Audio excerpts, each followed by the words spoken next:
All right, Detroit Lions defeat Baltimore Ravens on the road 38-30, and this was a great game. And what an incredible job by the offensive line today with the two very long 96-yard and 98-yard touchdown drives. Jared Goff did not get hit a lot. I don't know how many times he was under pressure, but no sacks, and it looked like just in general he had plenty of time to work today, especially when the blitzes got picked up. But definitely just like one-on-one pass protection, the offensive line did a very good job. And yeah, first drive for the Lions, they wind up throwing a ball to Jameson Williams a couple times, finding holes in the zones. And then on 4th and 3, you have a pretty important play to St. Brown. Ravens send 7 guys on that play, and they pick it up. The offensive line picks it up, and they get it out to St. Brown on the out route. Really important play there towards the goal line. And then a couple plays later, we get it in with Jahmyr Gibbs. Really nice touchdown run and a great job by the offensive line there, creating a surge on the goal line. And then for the Ravens' first drive, you had this long touchdown run by Derrick Henry. Definitely was a holding call that got missed on this one. But you can't really see it with this replay, and I wasn't able to really find a replay that shows it well. But Daniel Falele was definitely holding on this play. It was pretty bad when they showed the end zone view of it. It was very obvious, but there definitely is holding on a lot of plays. If you show the replay of every single player, a lot of big runs are going to have holding. It's just not always called. Then on the Lions' second drive, you had a lateral pass that was thrown to Jahmyr Gibbs. At least it was called a lateral on the field, and that's the review did not change that. And when they showed the replay, to me, it was pretty obviously a lateral, this pass out to Jahmyr Gibbs. Jared Goff was just kind of rushed on this throw because Marlon Humphrey came through unblocked and they had to get rid of it.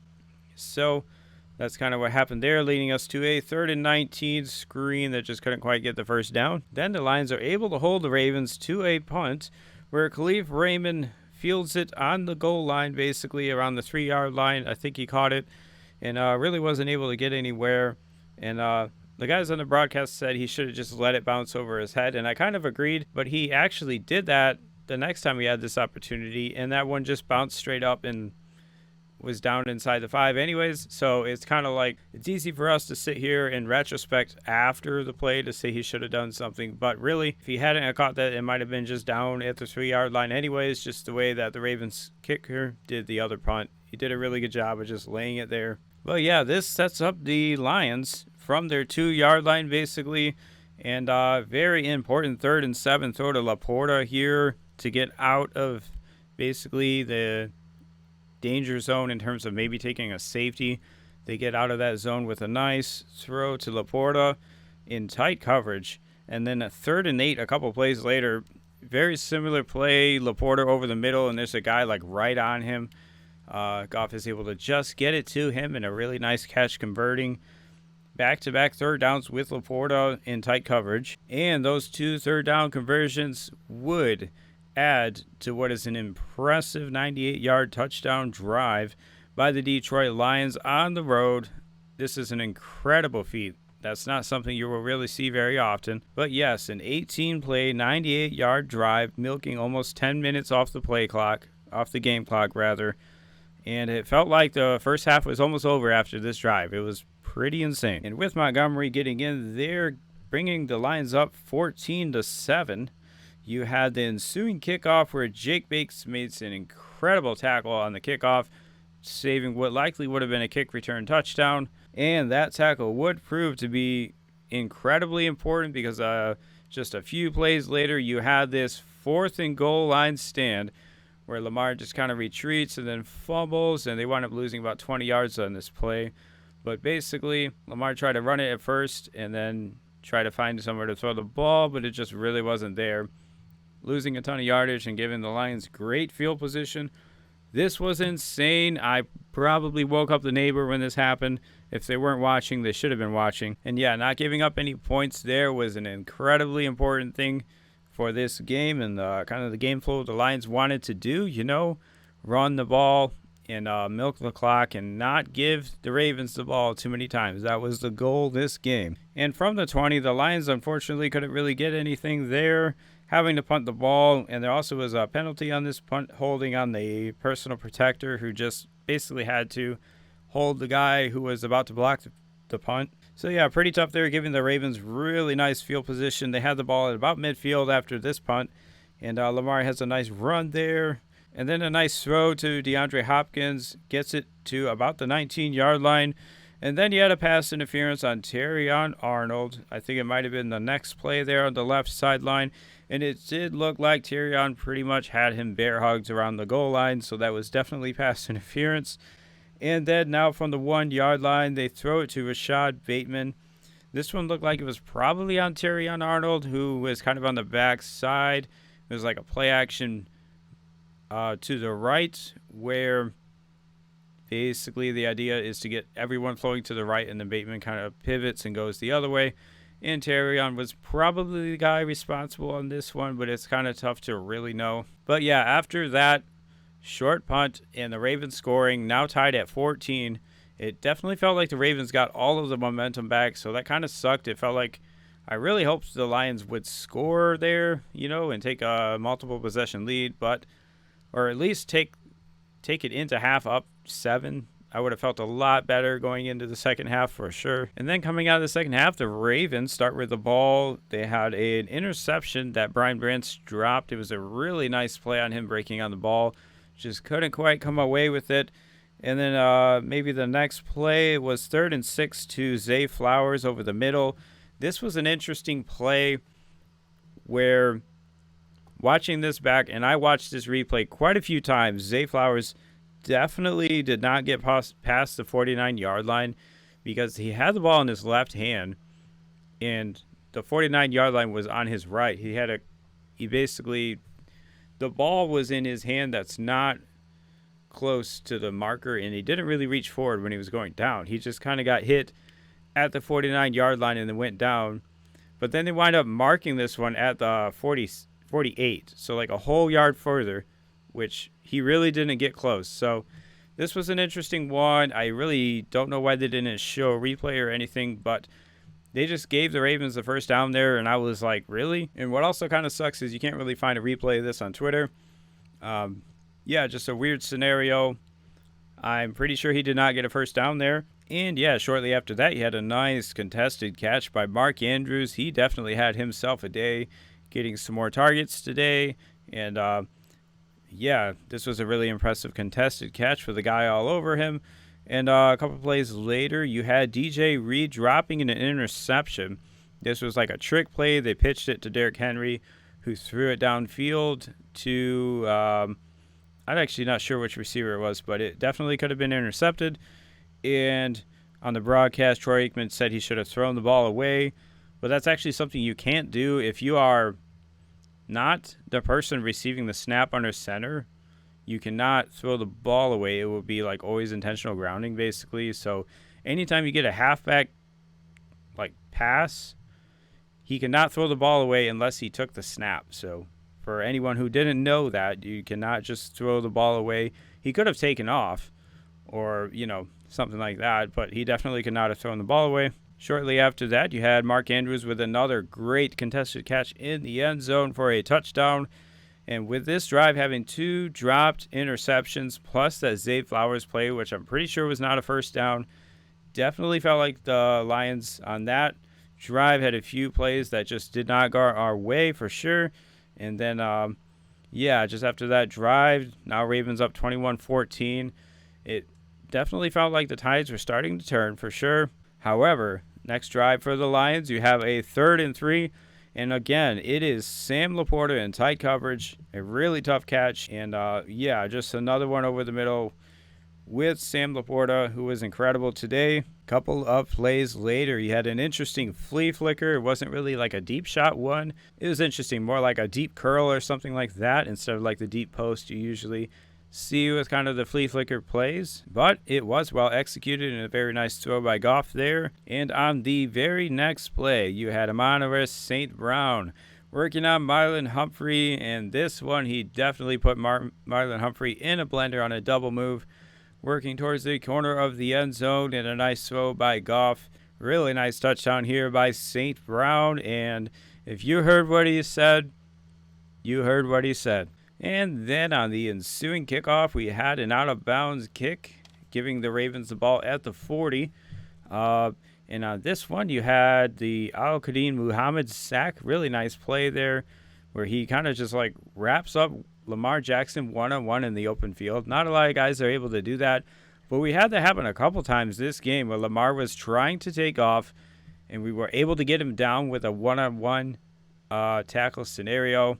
Great job by Al Qadim Muhammad there. And yeah, this is where you get a similar punt to the one earlier where Khalif Raymond caught it and then just couldn't go anywhere. This one, he lets it go, and it just rolls down to about the 4-yard line. Lions take over at the 4-yard line, and David Montgomery goes crazy. He's such a good player. I'm always a proponent of giving the ball to David Montgomery, letting him get his carries, man, because he is something else. He is not just this power back. He has wiggle. He is a lot faster than you think, and if he gets going, you see here he makes a couple guys miss, and he is just fast enough where he's going to get some of these plays, you know. And, yeah, just an incredible run there, and I was not surprised at all to see that. And shortly after that, getting towards the goal line, you had a critical 4th and 1 trick play where the Lions had Amon St. Brown kind of lined up at fullback. They hand it off to St. Brown, who pitches it to Jahmyr Gibbs along the right side. And this one completely fooled the Ravens, getting an easy touchdown there. And that was just one of the best play calls I have seen. It was incredible. Yep, and once again, John Morton showing that he is the guy you want to call plays. Anytime you have an incredible play caller who can just come up with stuff like that on 4th and 1, that is an incredibly valuable thing. And yeah, hopefully we can keep him around for a few years. That would be nice. And with that touchdown putting up the Lions 28-21, you had the ensuing drive. You had a terrible penalty on Brian Branch going low. They said he went low under the offensive lineman, but it didn't really look like that to me. And I just really don't agree on that one. Then on 3rd and 7, you had a throw to Rashad Bateman to convert. And then on 2nd and 15, after a false start, I believe, you had another throw to Rashad Bateman working in between the zones there. He was kind of open on this drive over the middle, but then Nowaski comes up with a really nice sack on kind of like maybe a delayed blitz or a spy. I couldn't really tell. And that sack brings him to a 3rd and 13 where Lamar is scrambling around forever, and it looks like he's just about to break outside of the pocket and go pick it up. And Derek Barnes comes from the other side of the field. He was kind of in coverage watching Lamar, and once he saw him start to take off, he takes off and dives for Lamar's legs, just bringing him down for a sack, which would have been an incredibly terrible play if he was able to get out of that. But again, the Lions able to keep Lamar from scrambling out of there and going to convert and potentially pick up a touchdown this drive, forcing the Ravens to kick a field goal. Now the Lions up 28-24. And this was an interesting field goal. It looked like the ball kind of went right over the upright, but they couldn't really review it. I guess it's not something that's reviewable, but really the replay they were showing was not the best angle, so I'm really not sure if it was good or not. And the following drive on 2nd and 5, the Lions try to get it to Isaac Tesla on the over route, but a nice deflection by Nate Wiggins, getting up to 3rd and 5. And the Lions call another timeout. This is actually the second timeout they had called in the second half. This time in the 4th quarter, they called a timeout to change the play, and I just hate when coaches do this. And I know we won, so it doesn't really matter, but if we needed another timeout at the end of this game, we would have been screwed. It's just really tough for me to justify calling a timeout there to change the play on that 3rd and 5. But after calling the timeout, you had Jared Goff under pressure, 3rd and 5. Tries to scramble and basically tries to hit Khalif Raymond as he's scrambling.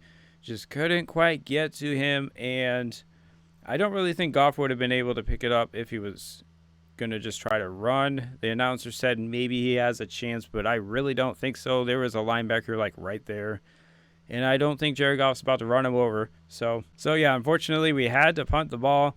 And this was definitely the moment where you are like really tense as a Lions fan, just like, oh my gosh, can we get a stop, please? But then we get the stop that we need. It is Aiden Hutchinson here, working from where Derrick Henry couldn't really see, punching it out here for the fumble, and then we get the recovery. What an incredible play when we really needed it.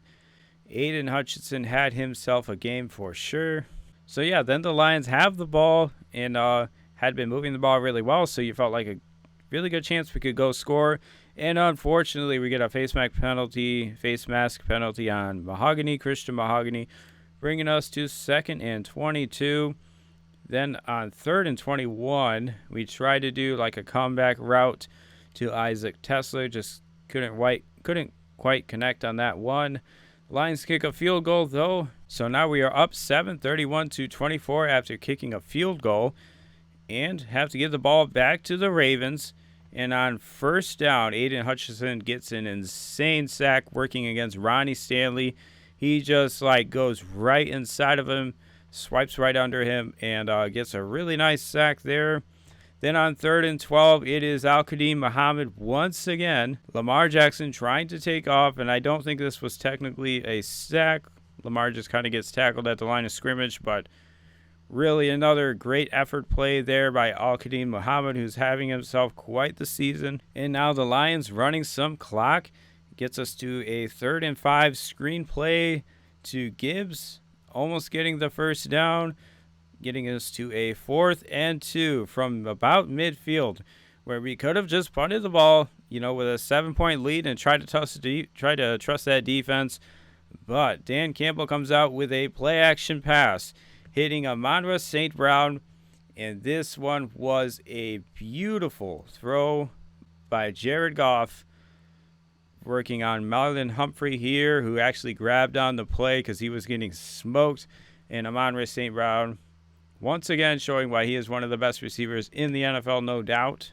And yeah, just an incredible throw there on 4th down when you really need it, that is just incredible when you can trust your offensive coordinator to give you a good play, and you can trust your quarterback and your wide receiver to go make that play, and also the offensive line to hold up. That really just shows a lot of resiliency, obviously.